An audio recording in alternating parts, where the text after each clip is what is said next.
최신 경제 이슈와 기본 경제학 지식, 그리고 문화까지 함께하는 상큼한 오전. 안녕하세요. 박진영의 경제돋보기. 저는 앵커 박진영입니다. 겨울에 추위가 심할수록 봄에 나뭇잎이 푸르다라는 말이 있습니다. 이는 누구나 역경이 있어야지만 더 달콤한 성과가 있다는 말일 텐데요. 누구에게나 한 번쯤은 추운 겨울과 고난의 시련이 찾아옵니다. 하지만 그 시련을 포기해버리면요, 결국 나중에는 아무것도 남지 않게 되죠. 겨울이 간 후에 봄이 오는 것은요, 당연한 이치입니다. 지금 다가올 인생의 봄을 위해 이 추운 겨울 잘 보내시는 건 어떨까 합니다. 12월 11일 목요일이죠. 박진영의 경제돋보기 오늘도 힘차게 시작합니다.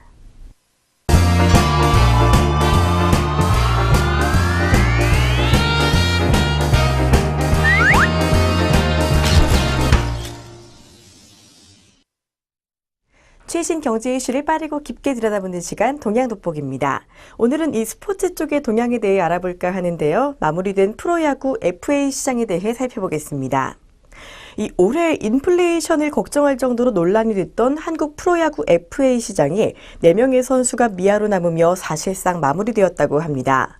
올해 FA 시장은요, 2차 협상까지 모두 611억 1천만 원 규모의 시장으로 확대됐는데요. 이 과열 논란을 휩싸이면서 FA 제도 개선의 목소리가 커지고 있지만 이 뾰족한 해법 찾기는 쉽지 않은 것으로 보입니다. 말도 많고 탈도 많았던 FA 결과 찬찬히 짚어보겠습니다. 일단 총 19명의 FA 공시 선수 가운데 15명이 계약을 끝마쳤고요. 이성열, 나주환, 이재영, 차일목 등 4명은 아직 갈 곳을 찾지 못했다고 합니다. 1차 협상에서는 원 소속 구단이 남은 최정을 비롯해 8명이 잔류를 결정했습니다. 이후 2차 협상에서는요, 이번 FA 시장의 최대호로 평가받는 장원준이 두산 베어스 유니폼으로 갈아입는 등 7명이 다른 구단으로 이전하면서 이 사실상 FA 시장은 마무리됐다고 볼 수가 있죠. 이번 FA 시장에서 가장 대박을 터뜨린 선수는 SK에 남은 최정 선수인데요. 4년간 총액 86억 원의 계약을 확정했다고 합니다. 또한 롯데에서 88억 원을 제의받은 장원준은 이를 거절하고 두산과 4년 총액 84억 원의 계약을 했다고 하네요.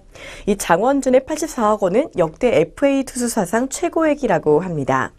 이처럼 올해 첫 80억 원대 계약이 속출하면서 몸값 올리기에 불씨를 당긴 가운데 이 FA 시장에는 예년과 다른 시장 트렌드가 등장해 팬들의 시선을 끌었다고 합니다. 우선 이 장원준을 무조건 잡겠다던 롯데는요, 원 소속 구단 협상 기간 동안 그의 마음을 잡지 못했습니다. FA 시장이 나온 장원준은 두산행을 택했는데요. 그는 단 3일 만에 윤성환의 투수 최고액을 갈아치웠습니다. 장원준은 계약금 40억 원에 연봉 10억 원, 인센티브 4억 원을 받게 되는데요. 그는 원 소속팀 롯데에 88억 원짜리 계약을 거절한 뒤 이보다 4억 원이나 낮은 조건에 둥지를 옮긴 셈입니다. 또 박용택은요, LG 트윈스에 잔류하면서 50억 원을 받게 됐습니다. 박용택의 상징성과 이 과열된 시장을 고려한다면 다소 적은 금액이라고 볼 수 있지만요, 그는 40세까지 LG에서 뛸 수 있게 되었죠. 또 이 송은범과 권혁은요, 한화 이글스행을 선택했습니다. 기아 타이거즈와의 협상을 깨고 시장에 나온 송은범은요, 이 한화에 34억 원을 받고 둥지를 틀기로 하면서요, 옛 스승인 김성근 감독 밑에서 명예회복을 벼르고 있습니다. 삼성의 대표적인 불펜 투수였던 권혁은요, 32억 원을 받는다고 하네요. 또 푸른피의 에이스로 불리며 삼성의 상징이었던 배영수 역시 FA 타 구단 협상 마감일인 3일 저녁 한화와 계약했습니다. 계약금 5억 원과 연봉 5억 5천만 원, 3년간 총 21억 5천만 원을 받는다고 하네요. 이처럼 몇몇 선수들이 원 소속 구단보다 떨어지는 조건의 이적을 결정하면서 이 돈 이상의 가치에 시선이 집중됐는데요. 이번 FA 시장의 최대어 중에 하나였던 이 장원준은요, 이 원 소속 구단의 88억 원보다 낮은 84억 원의 두산과 계약했을 정도로 이들은 돈이 아닌 미래를 위해 동기의식이 큰 팀을 찾아 결정을 했다는 게 야구계의 분석입니다. 이번 FA 시장에서는요, 선수 수요가 공급을 따르지 못하면서 FA의 혜택이 이 상위 그룹 선수들에게만 국한되는 양극화 현상이 부각된 점도 지적을 받고 있습니다. 이에 대해 FA 제도 개선에 대한 목소리가 또 쏟아져 나오고 있는데요. 끝도 없는 FA 금액에 대해 탄력적 상한제를 도입해야 한다는 주장이 나오고 있는 겁니다. 물론 연봉 계약에 인위적 규제를 가하는 건 바람직하지 않다는 반론도 만만치 않은데요. 이 FA 제도의 문턱이 너무 높아 수혜층이 좁다는 문제점 역시 제기되고 있죠. 이 한국 프로야구 FA 제도는요, 구단 측의 이익을 감안해서 취득 연한이 참 깁니다. 미국보다 3년이 길고 일본보단 1년이나 긴데요. 여기에다가 우리나라 선수들은 2년간 병역을 이행해야 한다는 점 때문에 이 현행 9년은 너무 길다는 의견이 나옵니다.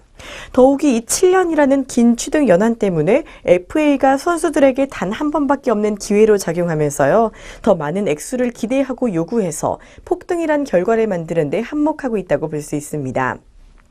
이에 대해 프로야구 선수협회는 FA가 과열됐다는 것에 동의하지 않는 입장입니다. FA의 금액을 볼 때 80에서 90억 원이라고는 하지만 1년에 이 돈을 모두 쏟아붓는 건 아니기 때문입니다. 대부분은 4년 계약으로 4년 동안 이걸 나눠주는 것이라는 거죠. 다른 나라보다 긴 FA 기한의 규정을 조금만 바꾼다면 이 과열 문제는 제기되지 않을 것으로 생각한다는 입장이라고 합니다. 각각 입장별로 이 시각차가 좀 있어서요, 선수들과 구단 간에 개선된 FA 제도를 도출하기까지는 이 상당 시간 진통이 필요할 것으로 보입니다. 역시 다음 시즌도 최고의 돌파를 손 놓고 지켜봐야 한다는 의미이기도 하죠. 이처럼 국내의 그 유수한 기업들이 선수들에게 거액을 지원하면서 야구단을 운영하는 이유는요, 이 프로야구에 보이지 않는 경제적 효과가 어마어마하다는 것을 의미합니다. 실제로 2010년에 이 국민체육진흥공단이 분석한 결과를 보면요, 프로야구의 경제적 파급 효과는 연간 1조 1,838억 원에 이릅니다. 롯데가 생산과 부가가치 파급 효과를 합쳐 2,313억 원의 가치를 생산했고, LG는 1,715억 원, 두산은 1,693억 원 등으로 1,500억 원을 훌쩍 넘겼었죠. 많은 경제적 부가가치도 내면서 날이 갈수록 이 열기가 뜨거워지고 있는 프로야구. FA 시장은요, 내년도 야구 성적을 좌지우지할 수 있는 중요한 트레이드이기 때문에 많은 이들의 관심이 쏠리고 있는데요. 사실상 이 FA가 마무리되고 이제는 2015 프로야구를 기다릴 때입니다. FA 시장에서 두각을 보였던 이 선수들이 새 팀에서 얼마나 활약할 수 있을지 내년을 기다려보는 것도 좋겠습니다.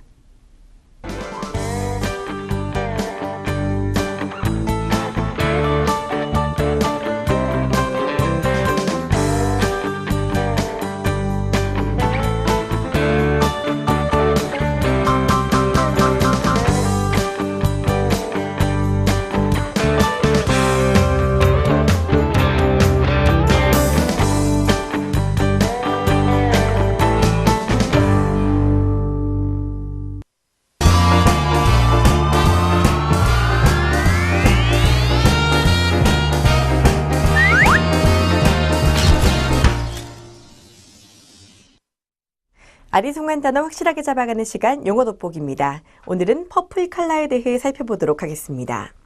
이 퍼플 칼라의 사전적 의미를 먼저 알려드리면요, 이 탄력적인 근로시간과 장소를 유연하게 선택할 수 있어서 가정을 돌보면서도 일을 할 수 있는 노동자를 가리킵니다.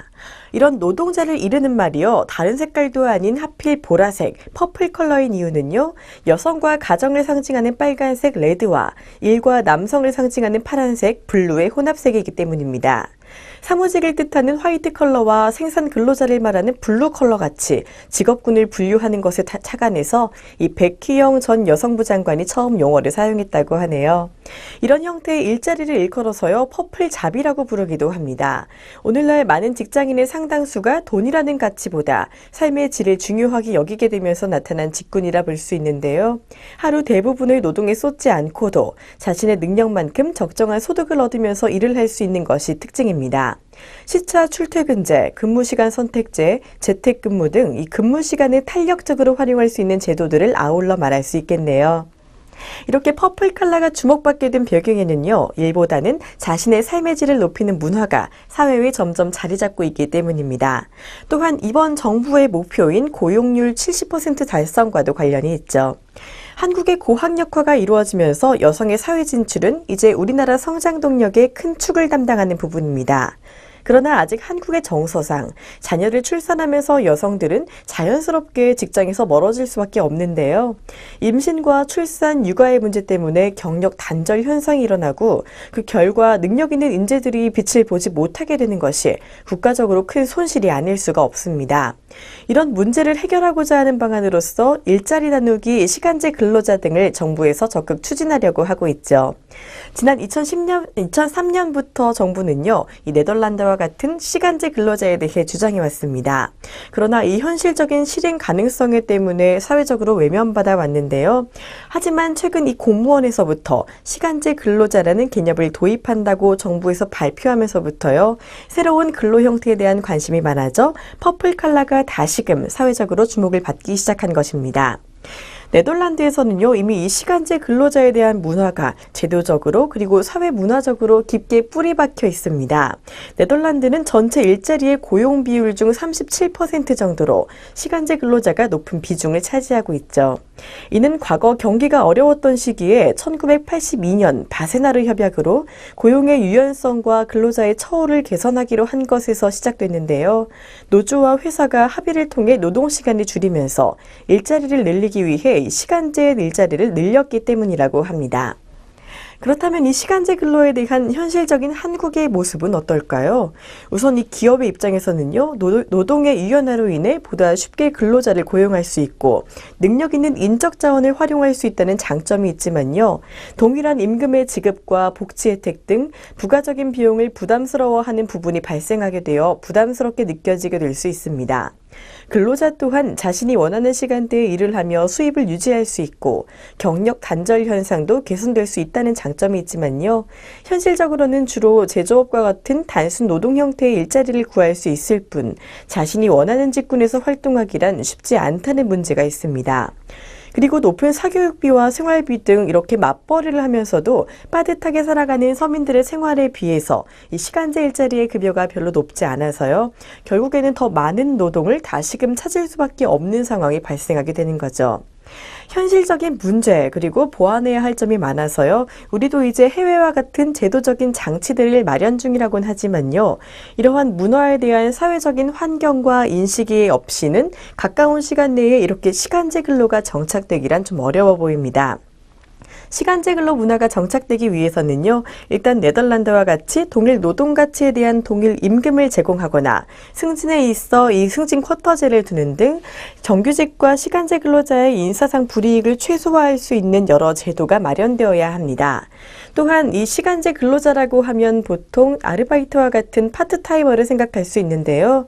현재 한국의 근로자에게 적용되고 있는 4대 사회보험을 의무적으로 적용한다면 근로자들의 인식 전환에 어느 정도 긍정적인 영향을 미칠 수 있을 겁니다.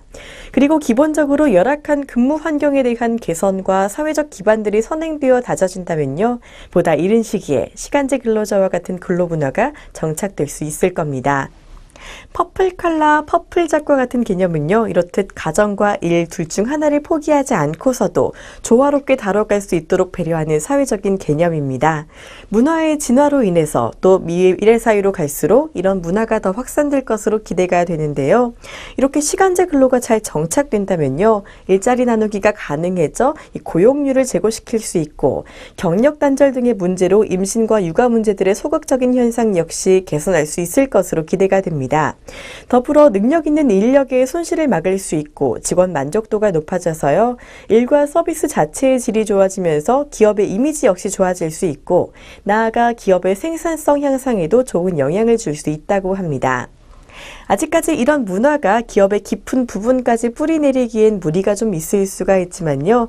점점 이제 많은 기업인이 전문가 등이 또 이에 대해 논의하고 있기 때문에 머지않은 시기에 이렇게 이상적인 퍼플 칼라, 퍼플 잡의 사회적인 틀이 잡힐 것으로 기대해봐도 좋겠습니다.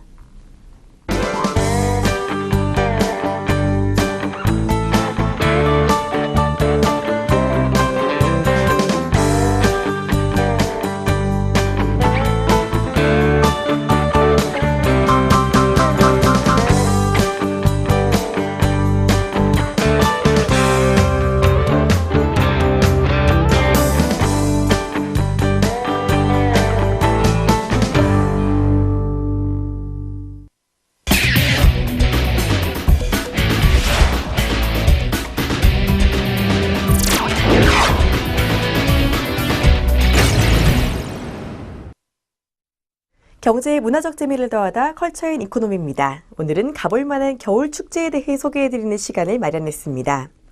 이 겨울에는요, 날이 추워서 나들이 하기보다는 실내에서만 쉬고 계시는 분들이 참 많으실 텐데요. 하지만 이런 추위에도 불구하고 겨울이라서 더 즐기기 좋은 겨울 축제들이 많이 열리고 있습니다. 오늘은 가족과 연인과 함께 가볼 만한 이색적인 겨울 축제들 소개해 드리겠습니다. 12월이면요, 전국 곳곳에서 풍성한 겨울 축제가 시작이 되는데요.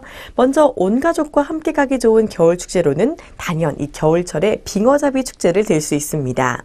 전국 곳곳에서 빙어잡이 축제가 열리고 있는데요. 사실 이 빙어 축제 중에서 가장 유명한 것은 강원도 인제의 빙어 축제입니다. 그러나 올해에는요, 이 근방의 겨울 가뭄이 극심해서 이 매년 개최하던 빙어 축제를 16년 만에 열지 못하게 됐다고 하네요. 그래도 아직 전국 곳곳에 빙어축제 갈 수 있는 곳 많으니까요. 실망하실 필요는 없습니다. 이 서울에서 가까운 지역 축제로는요, 강화 송어 빙어축제가 대표적입니다. 올해로 제9회를 맞는 강화 빙어축제는 12월 20일 강화군 내가면 황청낚시터 일원에서 개막한다는데요. 축제 장소는 23,000평의 황청낚시터 얼음 설원위입니다. 이곳은 덕산과 국수선 아래 맑은 물이 유입되는 곳에 자리 잡고 있는데요. 여름에는 붕어 낚시, 겨울에는 빙어 낚시로 사시사철 사람들이 찾는 곳이기도 합니다. 제9회 강화 빙어축제에서는요, 겨울철 체험거리인 빙어 낚시와 물썰매, 그리고 얼음 자전거까지 다양한 즐길거리가 준비된다고 하고요. 이 준비된 프로그램으로는 황상 낚시터 프로그램, 용두레 마을 체험 프로그램 등이 있습니다. 이번 강화 빙어축제는요, 2015년 2월 28일까지 진행되고요. 이 축제 운영 시간은 오전 8시부터 오후 5시까지라고 합니다. 겨울에는 빙어만 있는 것이 아닙니다. 이 송어 역시 겨울철 별미라고 꼽히는 고기인데요. 이 평창에서 제8회 평창 송어축제가 열린다고 합니다. 평창 송어축제는 오는 12월 22일부터 2015년 2월 8일까지 평창 진부면 오대천 일원에서 진행됩니다. 이번 축제는 송어 낚시를 비롯해서 다양한 체험 프로그램과 레포츠를 즐길 수가 있죠. 적은 비용으로 온종일 송어 어른 낚시를 할 수가 있고요. 평창 송어축제에는 오대산 맑은 물에서 자란 싱싱한 송어를 잡아 즉석에서 회나 구이로 요리할 수 있는 시설도 갖추고 있어서요. 이 송어를 맛보기에 최적화되어 있다고 볼 수가 있습니다. 강원도 평창은요, 우리나라에서 송어 양식을 최초로 시작한 곳으로 이 지역의 송어는 살이 차지고 탱글탱글해서 맛이 좋기로 유명하다고 하네요. 겨울하면 또 온천을 빼놓을 수가 없는데요. 전국 최고 수온 78도를 자랑하는 경남 창녕 부곡온천에서 부곡온천축제가 열린다고 합니다.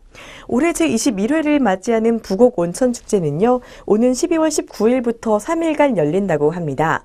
행사 첫날인 19일에는 이 부곡온천수의 번영을 기원하는 산신제를 시작으로 축하 공연과 관광객 노래자랑 등이 이어지며 다양한 축제가 진행된다고 하고요. 둘째 날인 20일에는 오전 11시 온천 일원에서 황토 풀장 속 보물찾기가 진행되고 다양한 공연 등이 진행된다고 합니다. 축제 기간에는요, 이 온천수 조격 체험과 난방 체험, 눈 내리는 부곡거리 등 10종의 다양한 체험도 즐길 수 있다고 하네요. 이 찬 공기, 탁 트인 교회로 나가서 설경도 바라보고 물고기도 잡고 온천도 즐기는 등 이 정말 겨울에만 즐길 수 있는 재미있는 축제들이 많이 있는데요.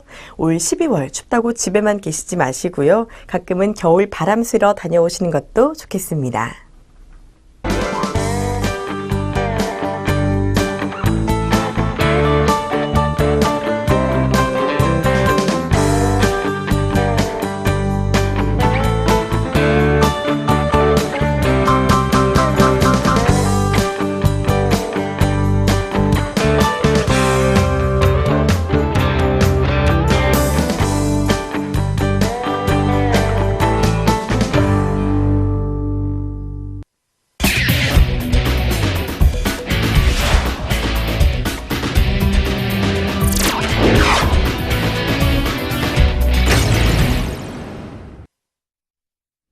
주목할 만한 주식 소개해드리는 주식 한마디의 시간입니다. 오늘은 두산에 대해 살펴보도록 하겠습니다.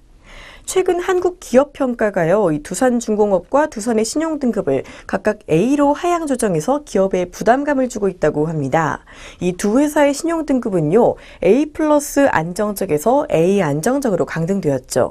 이 두산중공업의 신용등급 조정은요, 수주부진 장기화에 따른 실적 저하와 두산건설 등 계열 관련 직감적적 형태로 지속된 재무부담의 절대 수준 및 추가적 발생 가능성 등을 종합적으로 반영한 것이라고 합니다.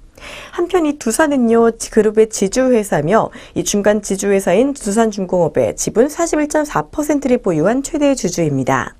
두산의 자체 사업은 안정된 실적을 나타내고 있지만요, 이 자체 사업이 갖는 수익 창출력 및 재무 안정성이 이 주력 자회사인 두산중공업의 신인도 변화를 상쇄하는 수준에는 이르지 못하고 있다고 합니다. 이에 두산은 일단 자체 사업 부문의 성장을 강화할 것으로 보입니다.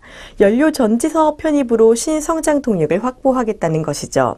이 전자와 모트롤 등이 포함된 자체 사업부의 견조한 성장을 주도하면서요, 연료 전지는 평택 연료전지 발전소 MOU 체결 및 향후 추가적 수주 가능성으로 자체 사업의 성장 기대감이 증가할 전망이라고 합니다. 특히 자체 사업은요, 3분기 전자 부문의 실적 호조, 모트롤의 흑자 전환 및 산업 차량의 양호한 실적으로 이 견조한 성장을 기록하고 있고요. 2015년 자체 사업 부문의 매출액은 전년 대비 8.2% 증가한 2조 1,757억 원, 영업이익은 전년 대비 7% 증가한 1,291억 원으로 성장을 지속할 전망입니다. 또 이 적극적인 주주 친화 정책으로 배당 확대와 자사주 매입이 지속될 것으로도 보이는데요. 지속적인 배당 증가와 자체 사업 강화에 따른 안정적인 실적 개선 기대로 이 낮아진 현 주가 수준이 투자 적기라고 판단하는 의견도 있습니다. 다만 앞서 말씀드린 이 두산그룹의 신용 등급 하향 부문을요, 어떻게 대처해 나가는지 살펴보면서 이 두산 살펴볼 필요가 있겠습니다. 이상 지금까지 두산이었습니다.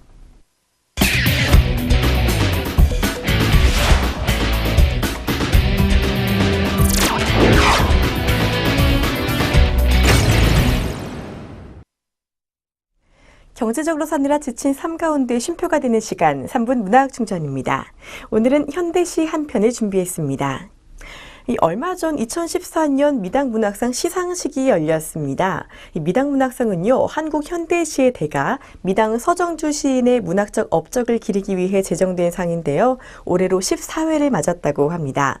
올해에는 쟁쟁한 여러 후보자 가운데요, 이 나이덕 시인의 시가 선정이 됐는데요, 올해 최고의 시로 꼽힌 시, 나이덕 시인의 심장을 켜는 사람입니다.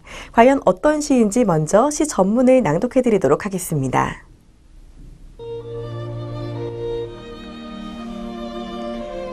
심장을 켜는 사람, 나희덕. 심장의 노래를 들어보실래요? 이 가방에는 두근거리는 심장들이 들어있어요. 건기의 심장과 우기의 심장, 아침의 심장과 저녁의 심장.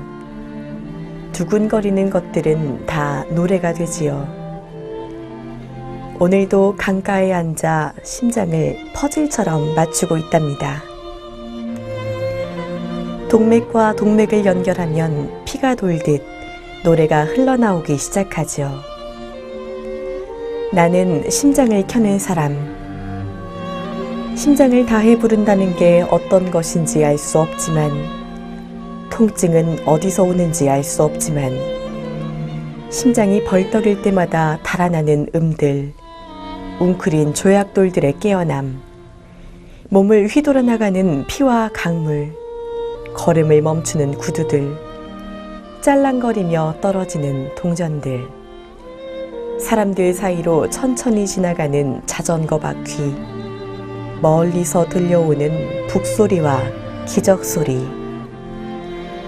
다리 위에서 노래를 부르는 동안 얼굴은 점점 희미해지고, 허공에는 어스름이 검은 소금처럼 녹아내리고, 이제 심장들을 담아 돌아가야겠어요. 오늘의 심장이 다 마르기 전에. 심장을 켜다, 마치 바이올린을 켜는 것처럼 심장을 악기로 묘사한 점이 매력적이라고 하는데요. 요즘은 추워서 잘 보이지 않지만요, 우리나라 거리에도 이제는 이 길거리 버스킹을 하는 사람들을 쉽게 볼 수가 있습니다.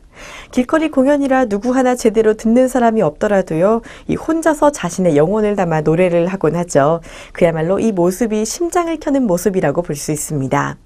사실 이 시와 노래는요, 크게 다르지가 않습니다. 리듬감과 운율감이 있다는 점도 그렇고요, 내면의 자신의 이야기를 다른 많은 이들에게 들려준다는 점도 그렇죠. 좋아하는 일을 할 때면요, 이 심장이 뛰고 일이 전혀 고되지 않습니다. 할수록 피가 돌면서 힘이 더 나기도 하죠. 여러분은 과연 어떤 일에 심장이 뛰시나요? 꼭 길거리 버스킹이 아니더라도요, 우리의 심장을 뛰게 하는 것 찾아보면 더 많이 있지 않을까 합니다.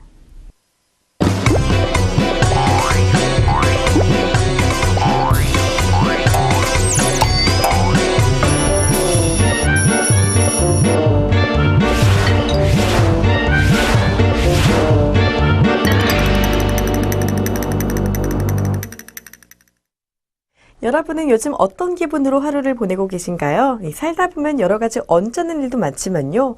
또 꼭 기분 나쁠 일만 있는 건 아닙니다. 오늘 하루 기분 좋은 일 무엇이 있는지 생각해 보시면서요. 더 좋은 하루 보내시길 바랍니다. 저는 내일 다시 찾아뵙겠습니다. 여러분 고맙습니다.